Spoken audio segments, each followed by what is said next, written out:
Hi everyone. आज हम आपके लिए लाए हैं short story the fox and the grapes. One afternoon, a fox was walking through the forest and spotted a bunch of grapes hanging from over a lofty branch. Just the thing to quench my thirst, he thought.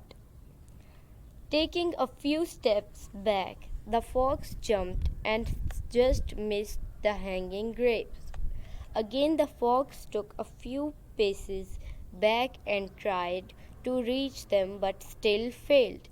Finally, giving up, the fox turned up his nose and said, "They're probably sour anyway," and proceeded to walk away.